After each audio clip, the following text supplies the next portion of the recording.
Mga kagulat word, hindi nyo na kailangang maghanap ng imported na Pinoy o 7-footer na may American passport. Dahil ngayon, may isang tunay na dugong Pilipino, isang batang hindi kasing taas ni Kai Sotto, pero grabe kung magpakitang gilas at unti-unti nang pinapansin ng mundo.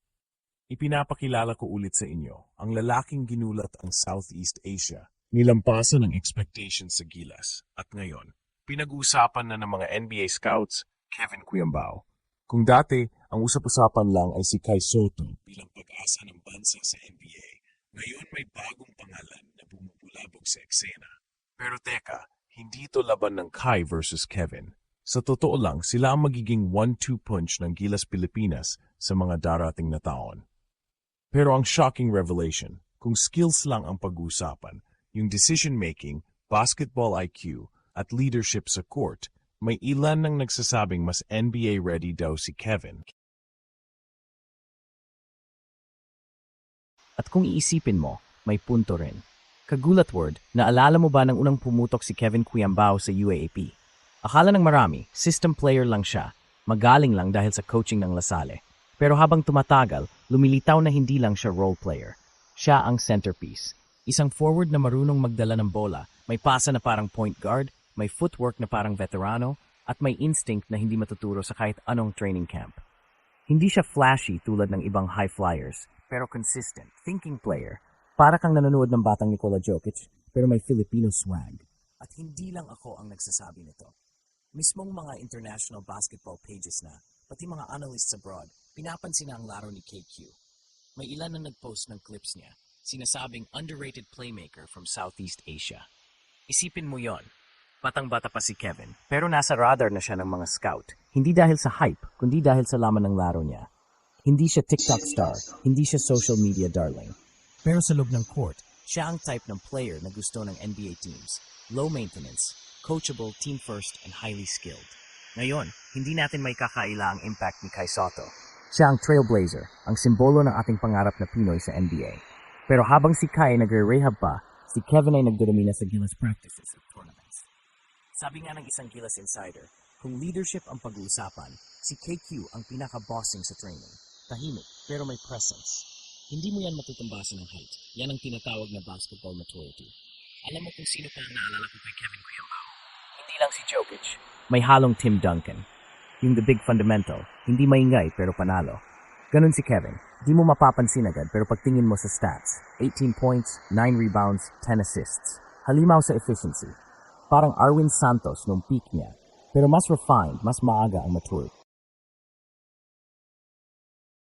Saka isipin mo, may mga local legends na nagsasabing si KQ ang next big thing ng Pilipinas at pwedeng makaabot sa NBA. Sa Gilas, hindi lang siya basta bench player. Isa siya sa mga pinagkakatiwalaan ni Coach Tim Cone. Sa sistema ng triangle offense, kailangan mo ng matalinong player na marunong magbasa ng depensa at si KQ ang perfect fit doon. Madalas siyang ginagawang initiator at minsan siya pa nga ang nagsiset ng plays. Hindi to normal sa isang 6'7 forward. Ito na nga ang shocker. Ilang coaches sa ASEAN ang nagsabi na KQ is the most complete player in the region right now, and it is expected na may pakita na ni Coach Tim Cone ang whole arsenal ni KQ sa FIBA Asia Cup. Pero teka, may tanong. May tsansa ba talaga si Kevin sa NBA? Ang sagot? Yes, pero hindi siya dadaan sa hype road. Hindi siya viral dunker o flashy scorer. Dadaan siya sa skill road, tulad ng mga European players na unti-unting pinansin.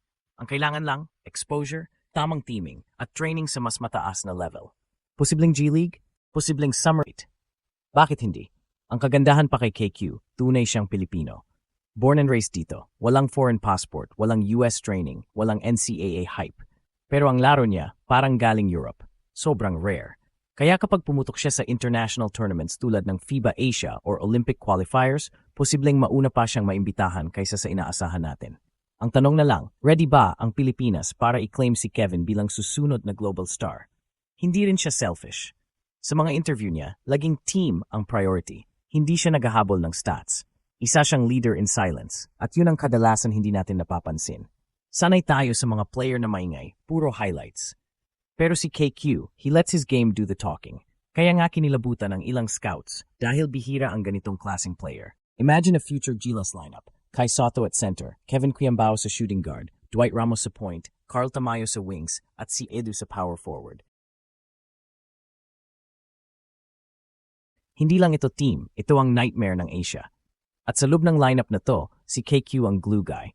Siya ang connector, siya ang pwedeng playmaker, scorer, defender, all in one. Kaya mga kagulat world, habang abala pa ang iba sa hype ng ibang bansa, huwag nating palampasin ang pag-angat ni Kevin Quiambao. Baka pag napansin na siya ng NBA team, saka lang tayo magugulat. Pero tayo dito sa channel na to, nauna na tayo makakita ng potential niya. Dahil yan ang layunin natin, gulatin ang mundo, pero una tayong magising sa realidad. Hindi natin sinasabi na guaranteed ang NBA journey ni Kevin. Pero kung tuloy-tuloy ang improvement niya at makuha siya ng tamang exposure, baka siya pa ang maging unang tunay na Pinoy sa NBA. At kung mangyari man yon, hindi tayo magugulat. Mga kagulat-word, si Kevin Quiambao ay isang klase ng player na hindi mo agad mapapansin kung highlights lang ang basehan mo. Pero pag inintindi mo ang laro niya, mapapatigil ka talaga. Hindi siya flashy scorer, hindi rin high flyer. Pero yung basketball IQ, yung decision making, yung maturity, ibang level. Ang laro niya parang pinaghalong European at Pinoy. Hindi siya umaasa sa hype, umaasa siya sa husay. Sa dami ng umaasa sa virality para mapansin, si KQ ay nagniningning dahil sa totoong galing. Marami na agad ang nagtatapat sa kanila ni Kai Soto, pero mali yan. Ang mas tamang mindset, complementary duo sila. Si Kai ang towering shot blocker at finisher.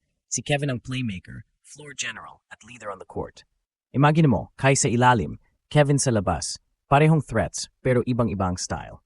Para sa future ng Gilas, ito ang tamang combination. Hindi kailangang mamili kung sino ang future. Pwede silang sabay maging haligi ng basketball ng Pilipinas. Hindi naman natin sinasabi na sure ball sa NBA si Kevin, pero kung i-evaluate natin objectively, may laban talaga. Yung skillset niya pang international, marunong magpasa, maayos tumira, marunong pumwesto, at sobrang disiplinado. Hindi siya yung tipo ng player na umaasa sa athleticism. Kaya nga parang Jokic ang comparison, hindi Zion.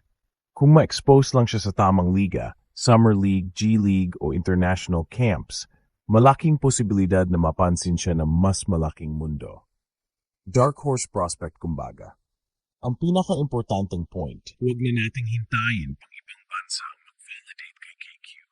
Masyado tayong sanay na bigyan lang natin ng full support ang player kapag napansin na sa abroad. Pero si Kevin, deserving ng suporta ngayon pa lang. Bago pa siya makuha ng ibang liga o ma-scout ng NBA, tayo muna ang unang maniwala. Dahil kung hindi tayo, baka mauna na naman ang iba. Huwag nating hintayin pang gulatin niya ang mundo. Gisingin muna natin ang sarili nating paningin sa tunay na talento ng Pinoy.